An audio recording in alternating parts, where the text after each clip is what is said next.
right, and welcome to another episode of Mastering Entrepreneurship. I'm your host, Ravi P. Today, my guest is Mark Espinola, and he is the CEO of GradeHub. Welcome, Mark. I appreciate you coming all the way up here. Thanks, Ravi. I hate to pull you away from the surf, but... Surf and work. Yeah. Those are the two things I do. That's good. I mean, I haven't gone surfing in a while. I miss the ocean. I started school here and I moved into Irvine, and I haven't been to the beach since. It's close. I know, it really is. People don't think about it, but it's close. Yeah, it's so close. I gotta get down there. Well, maybe I'll come down and surf with you. Yeah, anytime. Sometime. Anytime. I gotta wake up pretty early in the morning to do that. Very early. 4 o'clock. Is that when you're getting up? 4 Getting a.m.? up at 4 and in the water at 6. Okay. So you're up at 4 and slapping yourself awake, obviously, for 2 hours. Yeah. All right. Well, I started this podcast to dig into the journey of an entrepreneur, right? So this isn't just for entrepreneurs who are currently in a business. It's for someone who might have a business idea and is thinking about going in. It's for people who have entered into a business idea and they're pushing their way through all the challenges and everything. Yeah, many of them. And it's for people who are nearing an exit and they don't know what to do, and maybe there's stories that we dig into on this podcast that could help them. So really it's just about learning from experience of all these other entrepreneurs. So I wanted to thank you for coming to UCI and giving your talk and telling us about your background and what you did in your journey starting GradeHub. So I wanted to have you here on the podcast and explore that a little more. Sure. There was something that you had mentioned in that talk that just struck me, and that was being of service, and that being your kind of primary driver for how you should think about your company and think about what you do. Yeah. Because you're doing it for your customer. Right. And being of service is the key component for that, and having that attitude. Yeah, definitely. Yeah, so I wanted to dig into that with you today, but why don't you tell me a little bit about your background, like where you grew up and... Yeah, so I grew up in Central California, and I went to undergrad at UC Santa Barbara, UC Surfboard. Yeah. And whenever I went there, Go Gauchos. I understand you're a Gaucho yes, too. Yes, sir. And whenever I went there, I decided that I had to live by the beach. So my first job was in Newport Beach. I had never been to Newport Beach ever in my life, and I worked for Price Waterhouse. Okay. That's my first job. Was there until I was a senior manager, so I was there for a little while. And then I was a CFO and corporate controller of several companies. And then one day my boss said, "I want you to run a division." And I looked at him like, "You got to be crazy." And that was probably in my mid to early 30s. So ever since then, I've been running business units rather than doing accounting. Yeah. And never even planned to do it. So that's what you were trained in, was accounting, right? Yeah. Finances and everything. So what were you thinking when your boss came to you and said, I want you to run this entire, essentially it's a business. Right. It's a whole business. What was that reaction like? Were you like, I actually kind of resisted it initially. I came home and I talked to some guys in the neighborhood, and they were like, "You're crazy. That's a huge promotion." And I was like, "Really?" I'm like, "Okay, and then I could do this, sure."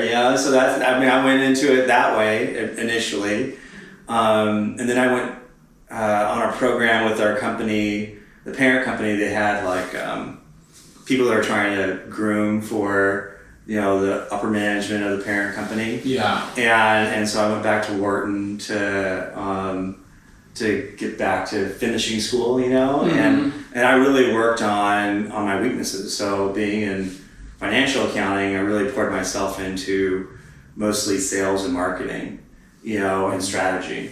And so probably since my mid 30s, my focus has been mostly on the intersection of product, sales, marketing, strategy. I really lived in that sphere more for the last 20 years than my first 10, 12 years in financial accounting. Wow. Yeah. So that's both sides of the pendulum swinging. Yeah, definitely. Yeah. I went over to the dark side. No, that's the light side. I think the numbers are the dark side. You'll get lost in there. That's cool. Yeah. So your time at UCSB, and then you stayed here in Southern California for a while, but you moved to Pennsylvania to go to Wharton? No, I was in the San Francisco program. Yeah. You commute every other week. Okay. There, and you still work. So I work full time, and that's a full-time program. Mm-hmm. Even though it's part-time, but it's the same curriculum and same exams as a full-time program. Oh. And so it was just torture. Yeah, that's terrible. When did you serve? I didn't do anything other than work and go to school. And I remember just talking to a VC last week who was also a Wharton alum that went through the same program. And we were reminiscing. It's like, I would never trade not going to it, right? But I would never want to do it again. Oh yeah. Right? Like, so it was like, the experience was fantastic. And, I wouldn't want to give up that experience, but I would never want to go and do it again for sure. It was a lot of work. That's how I feel about this program right now. It's an amazing experience. I get to have wonderful conversations with people. They're giving me excellent resources, all kinds of stuff. But when I started, I had a full head of hair. Yeah, totally. I can see that. So let's talk now about GradeHub and kind of how you came up with the idea and moved into it.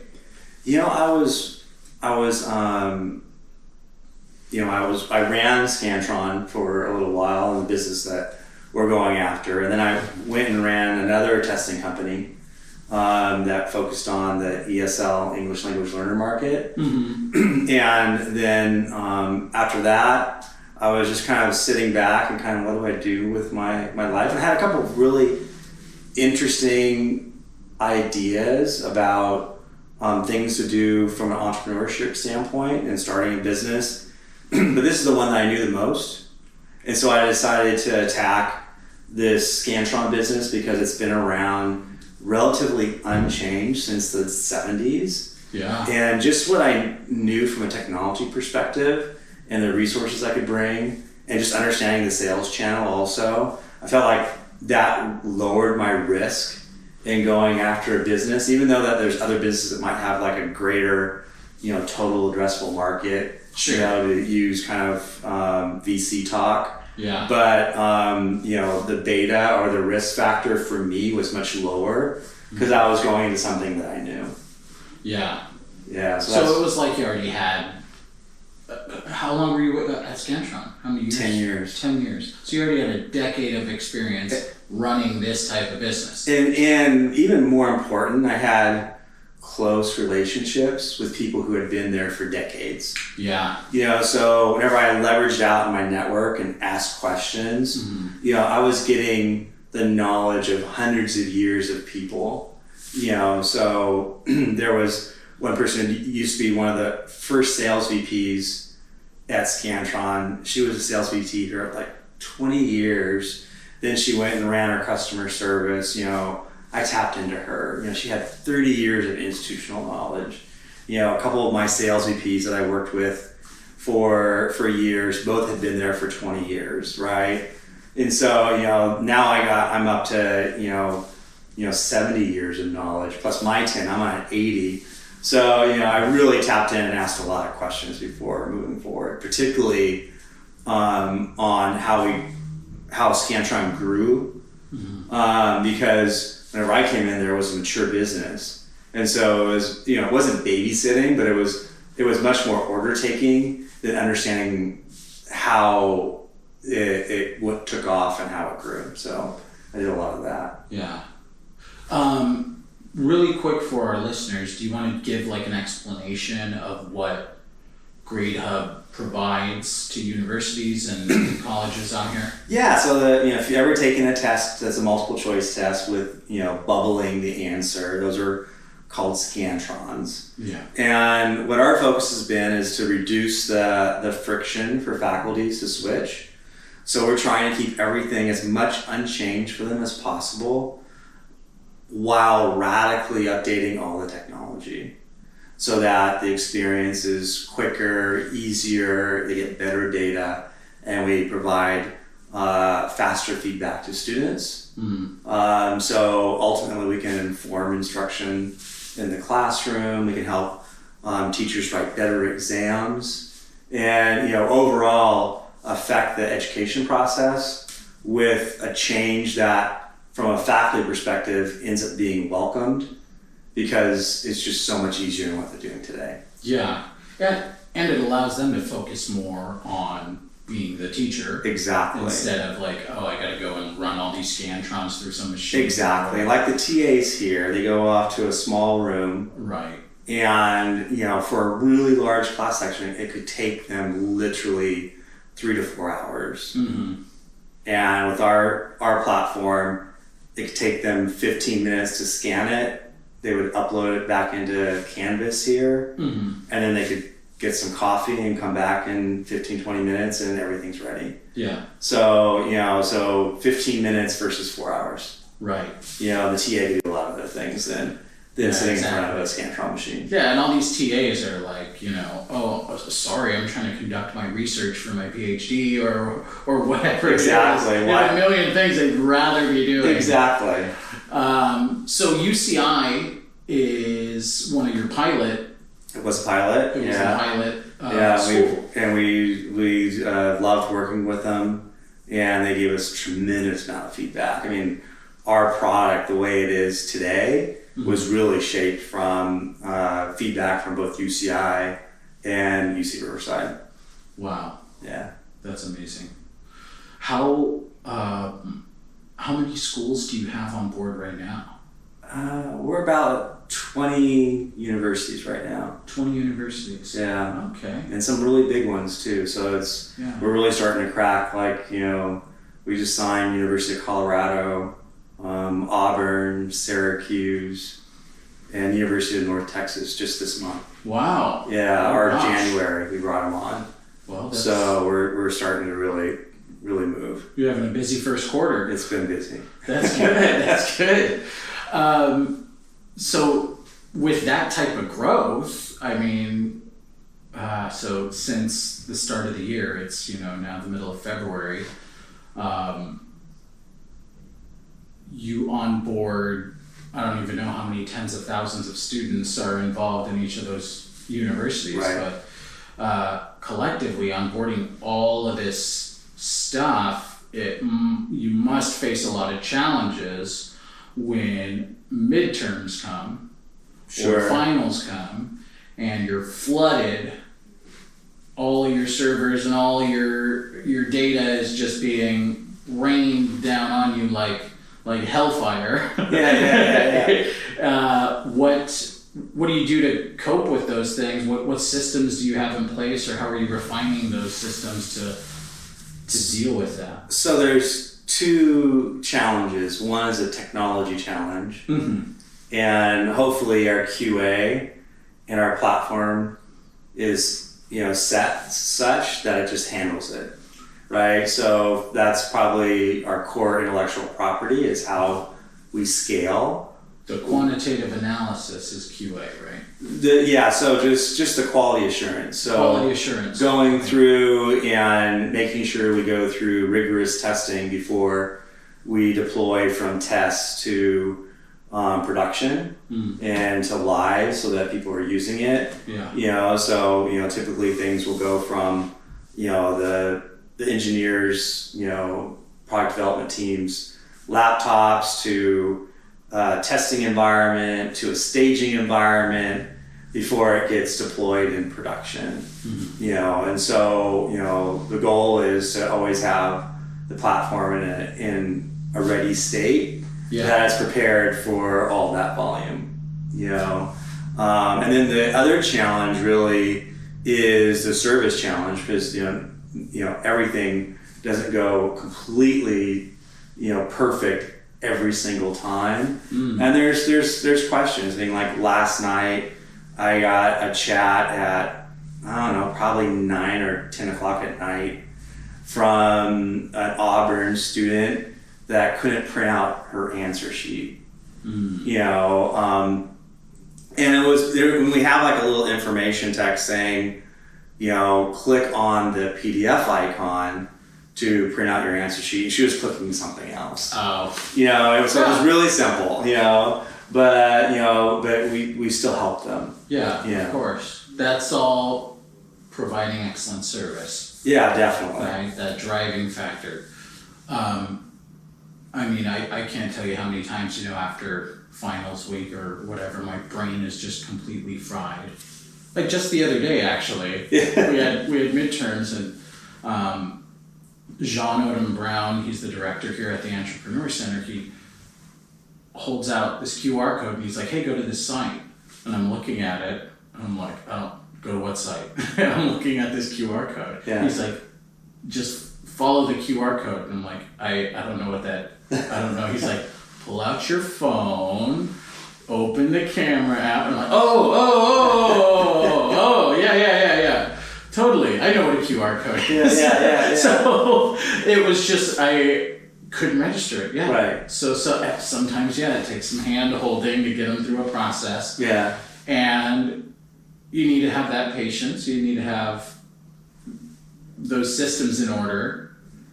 And most importantly, you have to have the drive to provide that excellent service every day. So I think your heart needs to be in the right spot. Yeah. You know, it's just you have to change your perspective.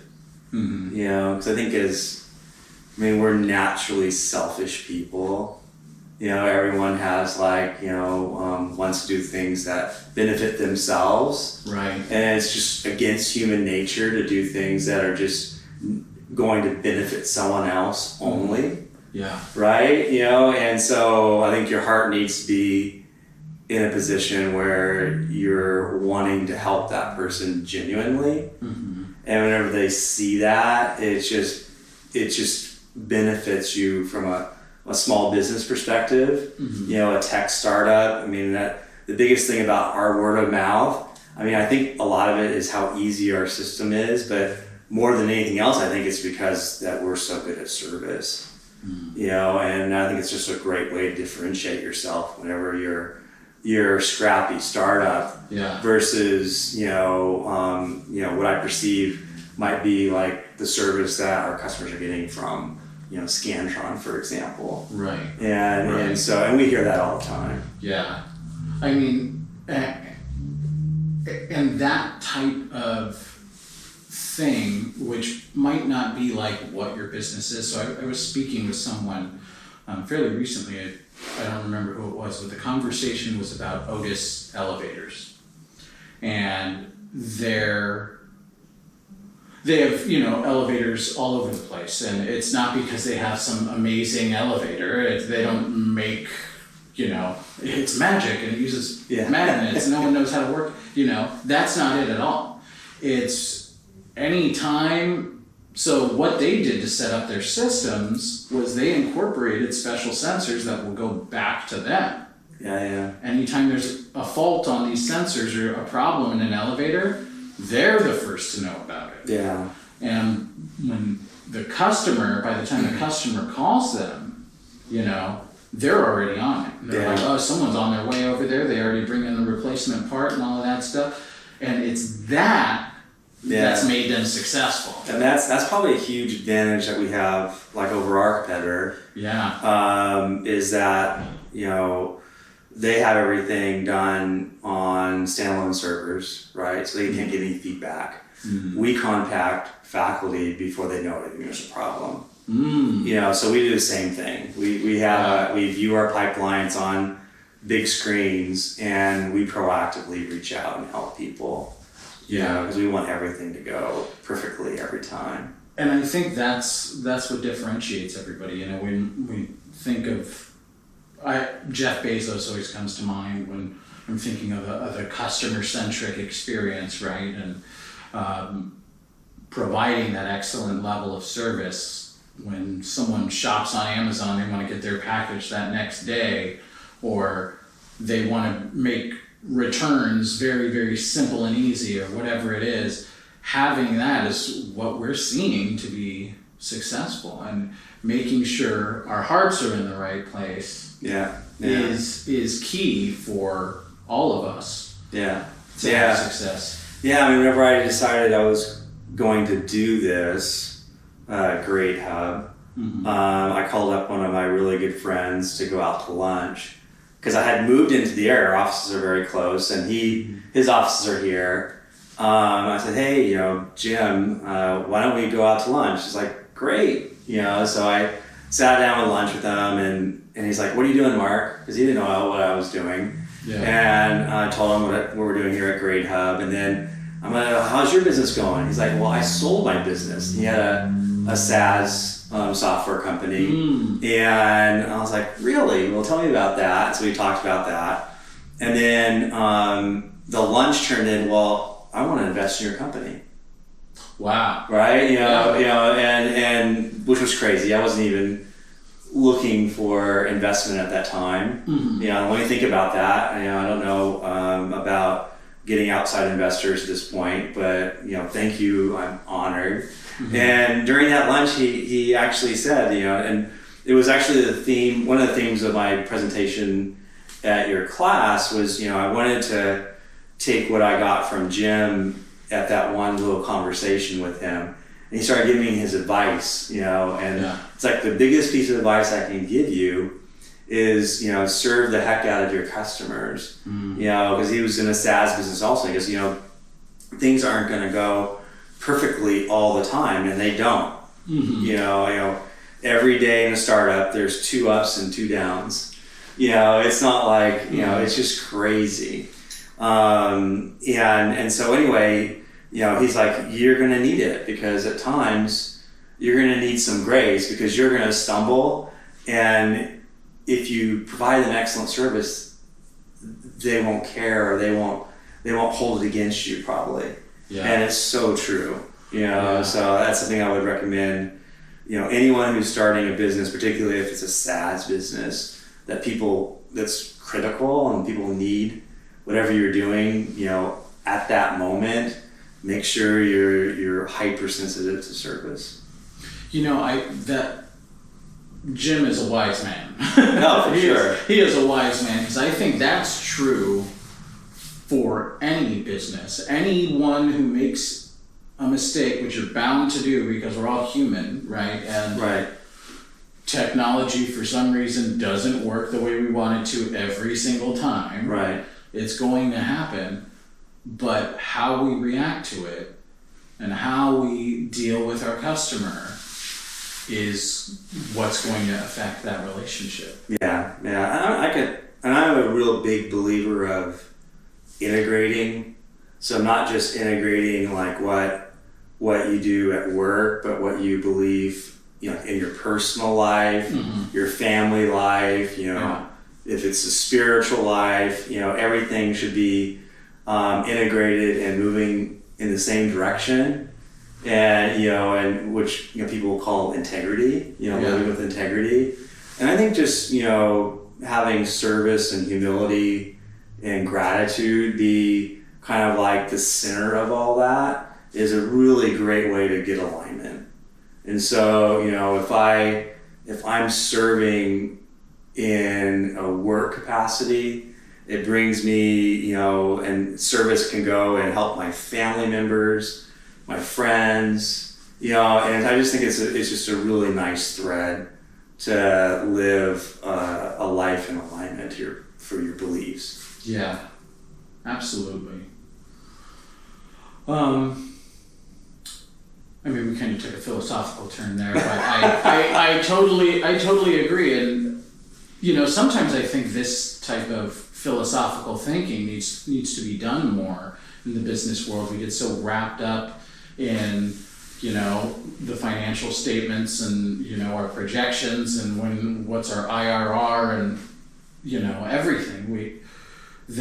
We forget to step back, take a breath, remember that everyone involved in this is human. Right, totally. And we need to worry about that experience of being humans together interacting on this planet. Yeah, I took a class at Wharton called Total Leadership. Mm-hmm. And now it's a book. It was a class, but Stu Friedman turned it into a best-selling book. And his philosophy was that you'd be a better worker, a better you by integrating and reinforcing everything, so that if you do more, you actually, like at home, it'll make you better and be able to do more at work, and so that's something that I've always kind of focused on. And in terms of service, it's kind of one of those things where I think it's one of those things, if you can do more service at work, that you'll be able actually to do more service in other parts of your life. Yeah, absolutely. It's very stimulating. I'm starting to think of, my own life. I'm checking in with myself right now while we're having this conversation. Oh yeah, because if you're going to a business program, your life is so out of balance. It's so crazy. It's just so out of balance. And so, you start having this big bubble being just, work, school. Mm-hmm. And you think that you can steal it from everything else. And what that will end up doing is actually affecting negatively to your performance at work and school, because there's such atrophy in everything else. And all these other aspects. And the philosophy is that you need to grow all of them at the same time. Right. Not just grow one. So that is so true. So what was the name of that book? I'm gonna grab it. It's Total Leadership. Total Leadership. Wow. Yeah, that is amazing. Okay, so getting back on track. So we talked about the different challenges that GradeHub is going through, but you're hitting some fast growth right now. What do you find yourself in need of to sustain this, or I think to keep the chaos in check? I should say. I think we could literally triple our team right now and keep them all busy. So it's probably time to get institutional investment rather than growing small, or slower, and capitalize on the current market opportunity. So that's something that we're looking at right now. Okay. That's probably one of our biggest needs, is just having more manpower. We're pretty scrappy and we're all working hard, but there's probably only so much you can do at some point. Right. Yeah. I mean, you're gonna lose even more sleep if you keep this up.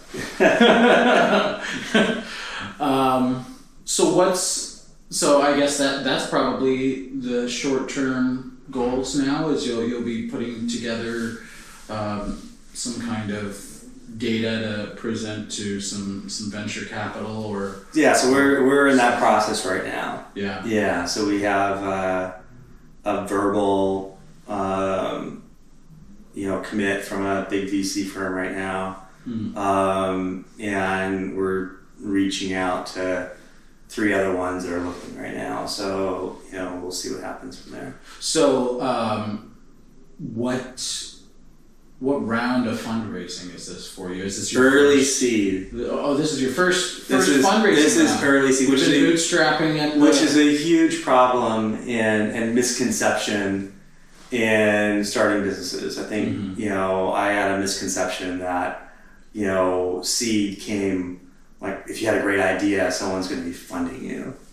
And really what my experience has been is that if you have demonstrated success with customers who are paying and they're happy, and you have the best product in the market that's solving a problem, that makes you an early seed candidate. Mm-hmm. You know, and we have like huge universities. You know, I would have never dreamed that would have been the case.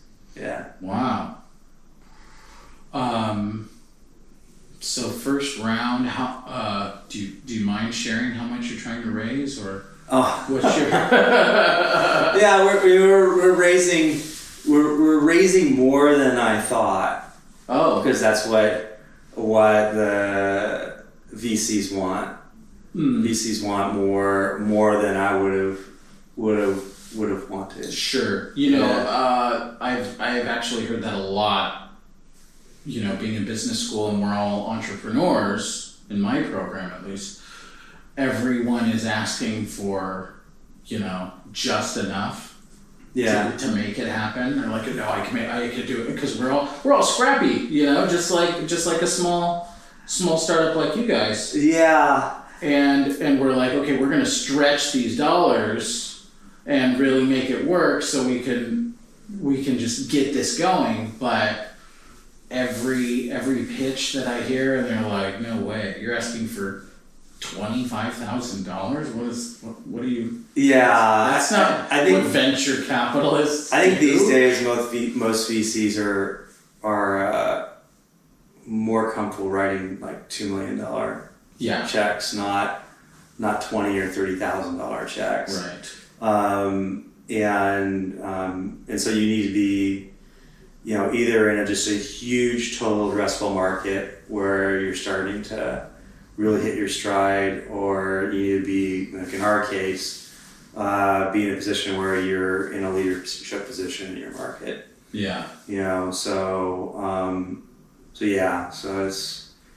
it's been a big lesson there for sure. Yeah. So it took you guys. You had to get that traction and go out there and do this yourself and show success in order to attract that type of stuff. Yeah. Yeah. So that's not the case for every industry, but for this market, that's right. Yeah. And if you're in a business that has a huge total addressable market, might be a little bit different. Right.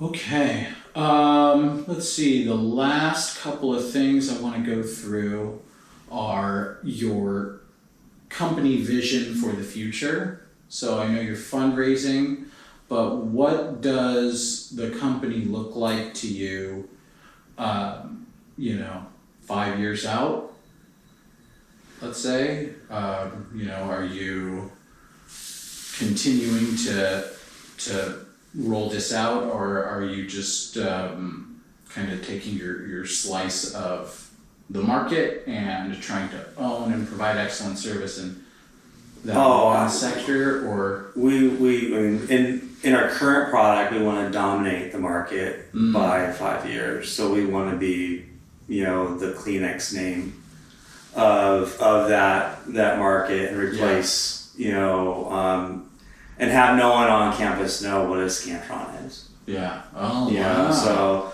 So for that standpoint, and then we have other products that are beneficial to professors also, that fit very tightly with our product strategy, which is part of our pitch right now. And we've shown prototypes to about I would say 15 major universities, and we've gotten incredible feedback on it. So for these new products. for a new product that will work with our existing product. Oh, very cool. Yeah, so that's kind of our game plan right now. Okay, so it's you're moving in for a dominant position, and then you're going to try and start making changes to how the process works. Yeah. We just want tests. We just want to be kind of like the DocuSign for taking exams on campus. That's so awesome. how to efficiently still work with paper, but digitize it as quickly as possible in order to be able to analyze it and run algorithms on it and use, AI against it in order to make it more actionable and make the whole process a lot more efficient. I love that. I mean, it seems like such an obvious thing that we should have been addressing as, education systems are something that have not changed much. The evolution is very slow. And like you said, we've been using Scantrons since the 70s, and so things have not changed. So the misconception on that is that why doesn't it go online? The fact matter is that the paper works extremely well in large class sections. It's just a lot simpler to hand out a piece of paper and mark it rather than have everyone fire up their laptops in a 400 seat lecture hall. Right. There's just so many things that can go wrong on test day. I shadowed professors here at UCI and UCR for a year on teaching large class sections before we went from our prototype into really our true beta. And, I learned so much on all that goes in on test day. It's just crazy, giving out an exam to 1,000 students. Or 600 students, one of the classes that we had at UCR, and so that's another thing that, people who are starting a business, they should go out and shadow, and, every single exam they did for a year, I processed it with them. Took out a little scanner from my office, sat there and watched them. They gave me comments on, I like this, I don't like that, why is it doing this? Or I might find out, oh my gosh, why did it do that? So there's just a lot that goes in to that. And not everyone was, successful initially. So you just bring back that knowledge back to the team. But, if you're the founder of the company, it's just great that if you're doing it yourself, if you have someone else go out and do it, you may not believe them. Yeah. Oh, I really did that? But whenever you see it. That's true. It's so different. Yeah. Yeah. I'm going to take that advice, actually. We're getting ready to build a prototype for our wearable device. And what that means is we got to get it in the hands of people who need it. Yeah. And we got to watch them use it and see if it's helping them or see what. You got to shadow them. Yeah. So I'm going to be following them around like a weirdo, but shadow them. That's what I will do. Totally. I love that. A lot of lessons learned today, folks. just so you know. Well. Okay, so I'm gonna start wrapping things up here, and I do a couple of consistent questions every episode. And what is one thing that you would share with entrepreneurs who are just starting out right now? They have an idea and they might be trying to move towards either building a prototype or starting to provide service or something like that, something along those lines, building their product. What is the one piece of advice or the one thing that you know now that you wish you knew then when you started? Oh, there's so many things. I mean, one is just don't give up. It's just way harder than anyone thinks. It's I think it's probably why it's simple, Yeah, so that's one. It's just a lot more difficult. So going in knowing that it's really difficult would be a good thing. Yeah. All the like meetings that you go to do networking, to maybe do like raising funds and all that kind of stuff, which is the things that you do as a startup entrepreneur. I mean, everyone's telling you that everything's great, And it's not. It's not. It's not. Yeah. And so, so don't get discouraged whenever all your friends are telling you how great everything is, because they're lying. So that's something that, and then the other thing is just, you need to find a great partner. So I would say that the biggest obstacle to succeeding at GradeHub was finding a good technical co-founder. I went out on my own, got some programming help from India, and it was really came from like real good source of telling me who I should rely on. And it just ended up being a disaster. And it took me a little while to find the right person to work together. And we're a team, and we're on Slack talking to each other, I don't know, 5 times a day, and we're just in the trenches together. But if you're a business guy doing a technology something, you're fooling yourself if you can understand what's underneath the hood. And it might be the other way around too. I just don't know. If you're a technology guy, you may not know how hard it is to close a sale. Yeah. And all that goes into it. Yeah. And how hard it is to service your customers. And so, I work on the sales, marketing, and I design our product. But what's under the hood, that's my co-founder Dario, and he's the one who does that, and I can rely on him. Yeah, that's good. I've heard that piece of advice from a lot of my mentors.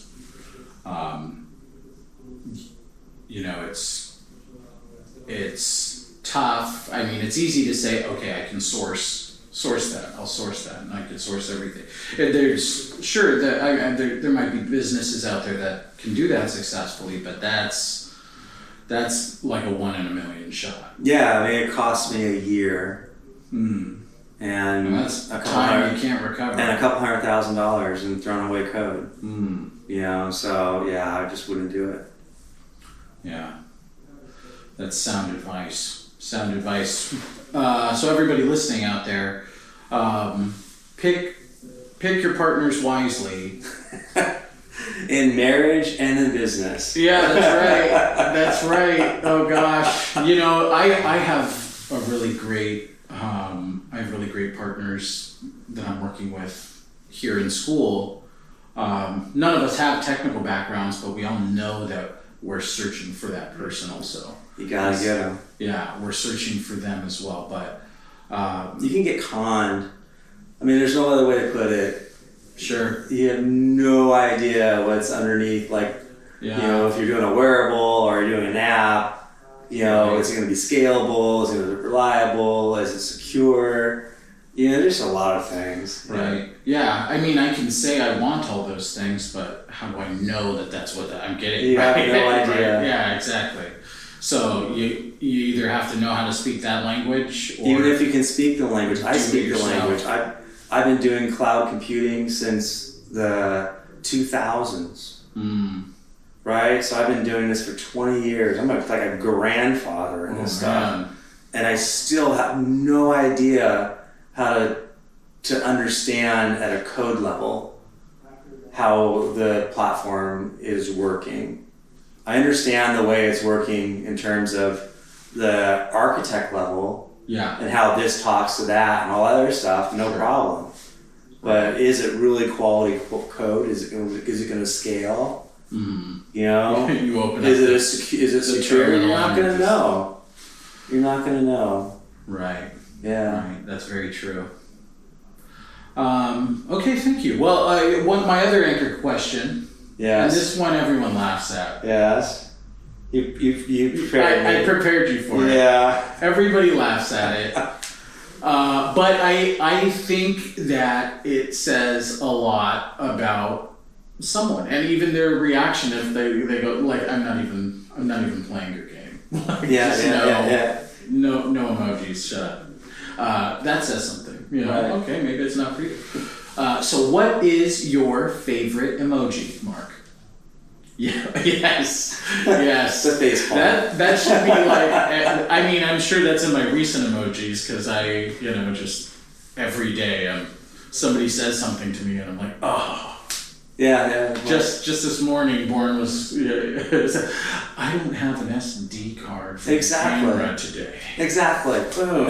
Yeah. That should be like for a startup. That has to be one of your go-to emojis is the face palm. So that's for the downs. Yeah. Right. That's and then the celebration one. Yeah. Okay. What's your favorite celebration one? I'm not sure. Do you use one? I do. A lot of times it's like confetti type ones. Yeah, I do the horn with the swirly things. Yeah, I do definitely. One of those. My girlfriend does fireworks all the time. The fireworks. Yeah, that'd be a good one too. Yeah. Well, thank you so much for being here. Yeah, Robbie, it's great being here. Everybody, Mark Espinola from GradeHub. You can visit GradeHub.com and get some more information about GradeHub and what they do. They might be hiring soon, so hopefully. So reach out to Mark, and thank you all for stopping by for another great episode of Mastering Entrepreneurship. We'll see you next quarter. Thank you, sir. Yeah. Appreciate it. Thank you guys so much for watching and being part of the podcast. Don't forget to share this with all your friends and family. You can subscribe to our YouTube channel and follow us on all of your favorite social media platforms. Don't forget TikTok. If you want to get in touch with us, go ahead and email us at info@miepodcast.com. Thanks again, and I'll see you next time.